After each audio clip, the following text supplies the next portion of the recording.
ഒരു ലാബിൻ്റെ അഫെക്ഷനും rote വെയിലറിൻ്റെ guarding എബിലിറ്റീസും ഷെപ്പേർഡിനുള്ള കുറച്ച് intelligence, ഇങ്ങനെ എല്ലാ ഫാക്ടേഴ്സും ഞാൻ ഈ ബ്രീഡിൽ കാണുന്നുണ്ട്. എൻ്റെ അറിവിൽ ഇന്ത്യയിൽ ആക്ച്വലി അധികം ഡോഗ്സിന് ABKC സർട്ടിഫിക്കേഷൻ ഇല്ല. ഒരു തവണ ബുള്ളിനെ എടുത്തു കഴിഞ്ഞാൽ പിന്നെ ബുള്ളി അല്ലാണ്ട് വേറെ ബ്രീഡ് എടുക്കുന്നത് എനിക്ക് തോന്നുന്നില്ല. ഹായ്, ഞാൻ വിക്ടർ. ഹായ്, ഞാൻ റിജേഷ്. നമ്മളുടെ കെന്നലിന്റെ പേര് ഹാഷ് കെന്നൽ എന്നാണ്. നമ്മൾ മെയിൻ ആയിട്ട് ബുള്ളീസ് ആണ് ഇവിടെ ചെയ്യണത്. നമുക്ക് ബ്രീഡിംഗ് ഉണ്ട്, ട്രെയിനിങ് ഉണ്ട്, പിന്നെ ഹോസ്റ്റൽ ഫെസിലിറ്റീസും ഉണ്ട് നമുക്ക് ഇവിടെ. അമേരിക്കൻ ബുള്ളിയിൽ actually pocket, micro, classic, standard, XL, ഇപ്പോൾ ലേറ്റസ്റ്റ് ആയി വന്നാണ് ഈ XXL കാറ്റഗറി എന്ന് പറയുന്നത്. ബാക്കി ഇവരെ ഈ ചെറിയ ബ്രീഡ്സിനെ വെച്ച് നോക്കുന്ന സമയത്ത് അവർക്ക് ഹെൽത്ത് ഇഷ്യൂസ്, സ്റ്റാമിന കുറവ്, ഇങ്ങനെ കുറേ പ്രോബ്ലംസ് ഉണ്ടാവും. Breathing issues, joints, hip, elbow bend, back, കുറേ പ്രോബ്ലംസ് ഉണ്ട്. അപ്പം ഞാൻ നോക്കിയപ്പോൾ ഇവർ ഫുള്ളി ഫിറ്റാണ്, ഫങ്ഷണലാണ്, വെരി ബാലൻസ് ടെമ്പർമെൻ്റ് ആണ്. നമുക്ക് കുട്ടികളുടെ കൂടെ പോലും ഇവരെ ഈസിലി റേസ് ചെയ്യാൻ പറ്റും. US ഇവരെ നാനി ഡോഗ് എന്നാണ് പറയുന്നത്. എൻ്റെ ഫസ്റ്റ് ബുള്ളി മുതൽ എനിക്ക് ഇവരുടെ നിന്ന് കിട്ടിയ ഒരു സ്പെഷ്യൽ ഇമോഷണൽ ആൻഡ് ഒരു ഹാപ്പിനെസ് ആണ് ഞാൻ ഈ ബ്രീഡിലേക്ക് വരാനുള്ള ഒരു മെയിൻ ഒരു കാരണം. പിന്നെ കണ്ടാൽ ഭയങ്കര ഇൻറ്റിമിഡേറ്റിംഗ് ആയിരിക്കും. ആൾക്കാർ കണ്ടാൽ തന്നെ ഇപ്പോൾ ഇവർ അത്യാവശ്യം ഗാർഡിങ്ങും ചെയ്യും. വേറെ ബ്രീഡ്സിനെ വെച്ച് നോക്കുമ്പോൾ അത്രയും പെർഫോമൻസ് ഓൾമോസ്റ്റ് എനി ഏരിയയിൽ, ഈ പറഞ്ഞ ഒബീഡിയൻസ് ആയിക്കോട്ടെ, പ്രൊട്ടക്ഷൻ ആയിക്കോട്ടെ, എന്താണെങ്കിലും ഇവർ ഈവൻ ഇമോഷണലി സപ്പോർട്ട് തരുന്ന ഒരു ഡോഗാണ് എൻ്റെ ഒരു എക്സ്പീരിയൻസിൽ. നോർമലി അമേരിക്കൻ ബുള്ളിയിൽ ബ്ലൂ ആൻഡ് ഗ്രേ ആണ് ഒരു ഏറ്റവും കോമൺ കളർ. അപ്പോൾ ആ കളർ ഒന്ന് വിട്ടിട്ടാണ് ഞാൻ മെയിൻലി ലൈലാക്ക്, ചോക്ലേറ്റ്, ഫോൺ, ഈ കളേഴ്സിൽ ഞാൻ ഫോക്കസ് ചെയ്ത്. പിന്നെ ഇപ്പോൾ വന്നതാണ് ഈ മെർൽ എന്ന് പറയുന്ന ഒരു കളറ്. ഇപ്പോൾ അമേരിക്കൻ ബുള്ളിയിൽ ട്രെൻഡ് ആയിക്കൊണ്ടിരിക്കുന്ന ഒരു ഇതാണ്. അപ്പോൾ ആ ഇതിൽ ഒരു ഇമ്പോർട്ട് വന്നതിൻ്റെ ഗ്രാൻഡ് സൺസ് ആണ് ഇവർ രണ്ടുപേരും.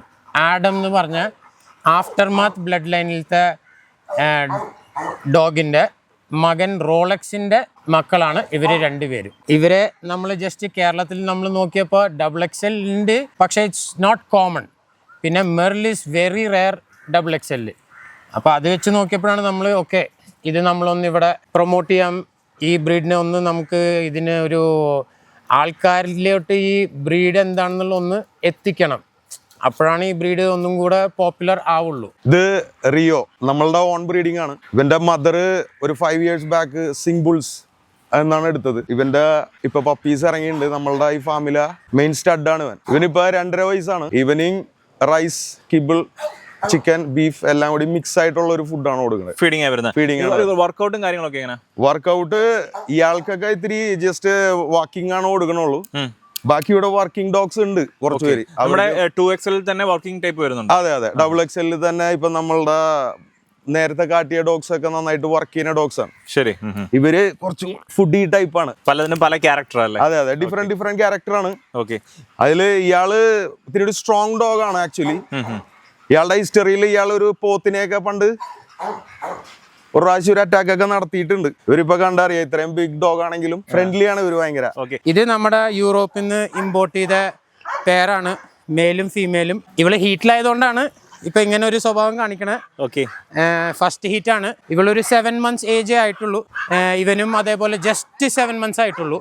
നമ്മളിവരെ എടുത്തതെന്ന് പറഞ്ഞു കഴിഞ്ഞാൽ ബ്ലഡ് ലൈൻ വളരെ കെയർഫുള്ളി സ്റ്റഡി ചെയ്ത് ബുള്ളിയിലെ ഏറ്റവും നല്ല ബ്ലഡ് ലൈൻസ് എന്ന് പറഞ്ഞാൽ ബോസി, മാർക്കോഫ്, ജഗർനോട്ട്, ഇവരുടെ ഒക്കെ ഗ്രാൻഡ് ചിൽഡ്രൻ അവരുടെ ചിൽഡ്രൻ ആയിട്ടാണ് ഇവർ വരുന്നത്. പിന്നെ ഈ കളർ മെയിലിൽ ട്രൈ കളറും ഫീമെയിലിൽ ട്രൈ മെർൽ, അതായത് ട്രൈ കളറും ഉണ്ട്, മെർലും ഉണ്ട്. അത് ഏറ്റവും ട്രെൻഡിങ് ആൻഡ് കുറച്ച് റെയർ ആയിട്ടുള്ളൊരു ഇതാണ്. പ്ലസ് അതിൻ്റെ ഒപ്പം തന്നെ ഇവരുടെ സ്ട്രക്ചർ, ഫിസിക്കാലിറ്റി, ഹെഡ് സൈസ്, പിന്നെ ഇവർ ABKC സർട്ടിഫൈഡ് ആണ്. പിന്നെ ഈ ബ്രീഡിൻ്റെ സ്റ്റാൻഡേർഡ്സ് എന്താണ്, കറക്റ്റ് ആ സ്റ്റാൻഡേർഡ്സിനനുസരിച്ചുള്ള ഡോഗ്സാണ് ഇവർ. ഇത് സെർസി എന്ന് പറഞ്ഞ എൻ്റെ ഫസ്റ്റ് ബുള്ളി ഇവളായിരുന്നു. ഇവൾ XL കാറ്റഗറിയിലാണ് പെടുന്നത്. ഫീമെയിലിന് വന്നിട്ട് 19 inch ഹൈറ്റിൻ്റെ മുകളിൽ വന്നാലാണ് XL കാറ്റഗറി ആവുന്നത്.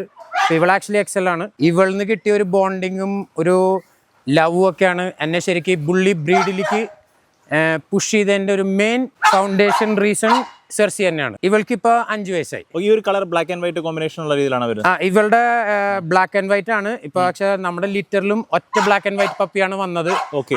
ബാക്കിയെല്ലാം നമ്മുടെ റിയോയിന്റെ ബ്ലഡ് ലൈനിലത്തെ കളേഴ്സ്, ചോക്ലേറ്റ്, ഫോൺ, ലൈലാക്ക്, പിന്നെ ഗ്രേ, ഇങ്ങനെയൊക്കെയാണ് വന്നിട്ടുള്ളത്. നമുക്ക് ശരിക്കും വേറെ ഒരു കളർ നമുക്ക് പ്രൊഡക്റ്റ് ചെയ്യാൻ പറ്റത്തില്ല ഒരിക്കലും, പറ്റില്ല. ഇപ്പൊ നമ്മൾ ബ്ലാക്കും വൈറ്റും മേറ്റ് ചെയ്താൽ 99% നമുക്ക് ബ്ലാക്ക് ആൻഡ് വൈറ്റ് പപ്പീസ് ആയിരിക്കും. ഇത് മായ, നമ്മൾ നേരത്തെ പറഞ്ഞ റിയോന്റെ സിസ്റ്ററാണ് നമ്മൾ റീറ്റെയിൻ ചെയ്ത ഫീമെയില്. ഇവളുടെ മദർ ഇവിടെ തന്നെയാണ്. നേരത്തെ പറഞ്ഞ സിംഗിൾസ് കെന്നലിലത്തെ ഫീമെയിലിന്റെ മോളാണ് ഇവള്. ഇവളുടെ സ്പെഷ്യൽ എന്ന് പറഞ്ഞാൽ ഒന്ന് ഇവളുടെ കളർ കുറച്ച് റെയർ ആണ്. ഈ ലൈലാക്ക് എന്ന് പറഞ്ഞ കളർ പറയേണ്ട ഇതില്ല. അവളുടെ സൈസ് ഞാൻ ആക്ച്വലി ഇവളെ മേറ്റ് ചെയ്യാനൊക്കെ നമ്മൾ കൊണ്ടുപോയിട്ടും എവിടെ പോയാലും ഇവളുടെ സൈസിന് ഒരു മെയിൽ കിട്ടാൻ തന്നെ നമുക്ക് ഭയങ്കര പ്രോബ്ലം ആയിരുന്നു. അതുകൊണ്ടൊക്കെയാണ് പിന്നെ വേറെ മെയിലിനെ ഇമ്പോർട്ട് ചെയ്യലും കാര്യങ്ങളൊക്കെ നമ്മൾ ചെയ്തത്. അപ്പൊ ഇതുവരെ ഇവിടെ ലിറ്റർ എടുത്തിട്ടില്ല നമ്മള്? ഇല്ല, ഇവളുടെ ഫസ്റ്റ് ലിറ്റർ ആണ് നമ്മൾ എടുക്കാൻ പോണത്. സ്വിമ്മിംഗ് ആണ് ഇവൾക്ക് മെയിൻ കൊടുക്കണ എക്സസൈസ്. ഇവള് അടിപൊളിയായിട്ട് നീന്തും. നമ്മൾ ഇടയ്ക്കിടയ്ക്ക് ക്ലൈമറ്റ് അനുവദിക്കുമ്പോൾ നമ്മൾ കൊണ്ടുപോയിട്ട് നീന്തിക്കാറുണ്ട്. ഇല്ലെങ്കിൽ ജസ്റ്റ് ഓപ്പൺ റണ്ണിങ്. ഇതാണ് നമ്മുടെ റിയോന്റെയും തെർസിയുടെയും പപ്പീസ്. ഇതില് നമുക്ക് 8 പപ്പീസ് ഉണ്ടായിരുന്നു. ശരി. അതില് ബാക്കിയുള്ളവർ പോയി. ഇവര് 60 ഡേയ്സ് കഴിഞ്ഞു. 60 ഡേയ്സ് കഴിഞ്ഞിട്ടുണ്ട്. ശരിക്കും ഒരു അമേരിക്കൻ പുള്ളി ഒരു 2XL എന്ന് പറയുമ്പോൾ അതിന്റെ ഒരു പപ്പീസിനെ എടുക്കാൻ എത്ര ദിവസം കഴിയുന്നതായിരിക്കും നല്ലത്?